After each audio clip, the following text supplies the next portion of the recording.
हर रोज एक नई कहानी देखने के लिए चैनल को सब्सक्राइब करें और बेल आइकन दबाना ना भूलें।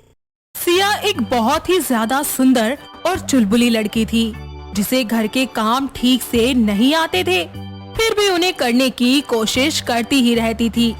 उसके परिवार में उसकी मम्मी दीक्षा और पापा अजय रहा करते थे। ऐसे ही एक दिन उसके पापा को उनके दोस्त की बेटी की शादी में जाने के लिए इनविटेशन आता है।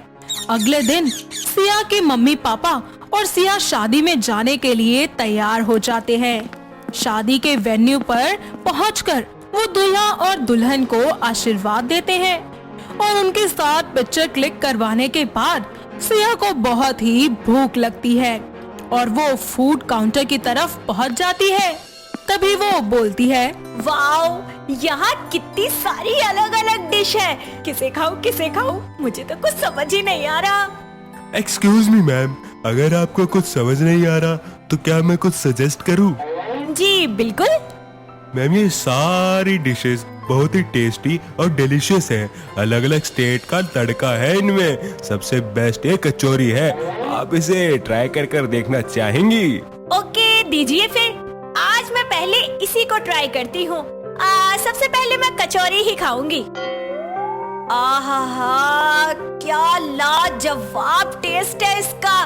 माय गॉड, मजा ही आ गया। भैया 3 कचौरी और दे दो। सर्विस स्टाफ का एक मेंबर उसे और ज्यादा कचौरियां लाकर दे देता है और इस तरह से सिया एक एक करके सारी कचौरियां उससे लेकर खा जाती है और बोलती है, भैया दो ना, मुझे सच में अच्छी लगी है कचौड़ी। सॉरी मैडम, आपने कुछ ही देर में सारे बारातियों के हिस्से की कचौरियां खा ली, जिससे सारी खत्म हो चुकी है। अब और नहीं है। ओके भैया, रहने दो। वैसे भी मुझे भूख नहीं है, मैं तो बस टेस्ट करने आई थी। भुक्कड़ लड़की सबका खाना खुद अकेले लपेट गई, उसके बाद कहती है कि भूख नहीं है। ऐसे ही कुछ दिन बाद सिया को फिर से वही कचौरी खाने का मन करता है और वो घर से बाहर जा रही होती है कि तभी उसकी मम्मी कहती है, बेटा बाहर कहाँ जा रही है इतने दोपहर में? कहीं मत जा, चल अंदर आ। प्लीज माँ, जाने दो ना, अर्जेंट है। तुझसे बोला ना कहीं मत जा, चल अंदर। Okay mummy. अपनी मम्मी की बात सुनकर सिया अंदर वापस आ जाती है और अपने फोन से कचौरी बनाने की रेसिपी ढूंढने लगती है। कुछ देर बाद वो रसोई में जाकर कचौरी बनाना शुरू कर देती है और सामग्री तैयार करने के लिए वो आटे का डब्बा उतारने लगती है।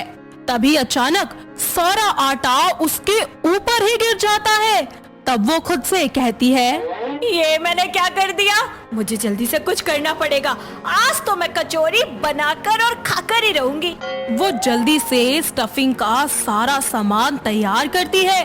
इतने में उसकी मम्मी वहाँ आती है और उसे इस हाल में देखकर बहुत डांटने लगती है और बोलती है, अरे पागल लड़की, ये तूने क्या कर दिया?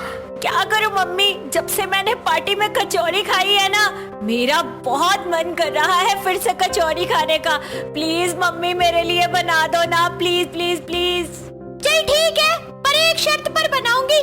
पहले तूने ये जो सारा खलारा मचाया है ना, इसको साफ कर दे, वरना आज चप्पल मार मार कर ना तेरा सारा कचौरी का भूत उतार दूंगी मैं। अरे आप चिंता मत कीजिए, मैं सब कुछ एकदम चकाचक चमका दूंगी। बस आप कचौड़ी बना दो। जरूर, और अपने आप को भी चमका ले, आटे की भूतनी। दीक्षा के जाते ही सिया रसोई को बिल्कुल पहले की तरह ही चमका देती है और खुद भी फ्रेश होने चली जाती है। कुछ देर बाद जब वो रेडी होकर वापस आती है तो देखती है कि टेबल पर प्लेट भरकर कचौरियां रखी है। वो जल्दी से कचौरियों पर टूट पड़ती है और उन्हें गपागप खाने लगती है। तभी उसकी मम्मी आती है और कहती है, वाओ मम्मी, आपने तो बहुत अच्छी कचौरियां बनाई थी। मैंने तो सारी की सारी खा ली। क्या मतलब? अरे तू लड़की है या भेड़ जो सब कुछ ही खा गई? मैंने इतनी मेहनत से बनाई थी। अरे कलमुही, एक तो छोड़ देती मेरे लिए। ऐसे ही एक दिन सिया रेस्टोरेंट में बैठकर अपने ऑर्डर का इंतजार कर रही होती है। तभी हाथों में कचौरी की ट्रे लिए उसका बॉयफ्रेंड व्योम आता है और सिया से कहता है, ये लो तुम्हारा ऑर्डर, अब खुश हो ना, खाओ अपनी फेवरेट डिश। पता नहीं कब से तुमको कचौरियों का चस्का लग गया। ओफो व्योम, कैसे बॉयफ्रेंड हो तुम? अपनी गर्लफ्रेंड का इतना सा शौक नहीं झेल सकते? अब क्या करूं अगर कचौरी मेरी फेवरेट है मेरी जान? ठीक है बाबा, खा लो अब, और चाहिए हो तो बता देना। नहीं व्योम बेबी, मैं तो सच में तुमसे शादी करना चाहती हूँ और फिर हम दोनों एक दूसरे को बहुत प्यार करेंगे और फिर हमारे छोटे छोटे से बच्चे भी तो होंगे ना। अरे बस बस मेरी जान, आई नो तुम्हें बेबीज बहुत पसंद है, जरा एक मिनट रुको तो सही। व्योम अपने घुटनों पे बैठकर और एक हाथ में उसकी तरफ कचौरी लिए बोलता है, मिस सिया, क्या तुम इस कचौरी को मेरे प्यार समझकर शादी के लिए हाँ करना चाहती हो, ताकि मैं भी तुम्हारे हाथ की बनी कचौरी पूरी लाइफ अपने बच्चों के साथ बैठकर खा सकूं? ओह मेरे क्यूट से फ्यूचर हबी, मैं आपसे जरूर शादी करूंगी और हमारे बच्चों को ना ढेर सारी कचौरियां बनाकर खिलाऊंगी और खुद भी खाऊंगी, और लो तुम भी खा लो। कुछ दिनों बाद दोनों अपनी अपनी फैमिलीज की सहमति से एक दूसरे से शादी कर लेते हैं। वक्त गुजरता जाता है, धीरे धीरे वो अपने ससुराल की सारी जिम्मेदारियां अच्छे से संभाल लेती है। साथ ही हर शाम को चाय के बहाने से अपने ससुराल वालों को कचौरियां खिलाती है, साथ में खुद भी जी भरकर खाती है। तभी एक दिन उसकी सास निमकी बोलती है, ओ बहुरिया, ई का है? अरे तू रोज रोज काहे हमका कचौरी खिलावत रहत है चाय संग? जी माँ जी, वो शाम की चाय के साथ बहुत टेस्टी लगती है, इसीलिए बना देती हूँ आपके लिए। माँ जी अब आपको क्या बताऊँ कि मैं तो ये सब कुछ अपने लिए बनाती हूँ।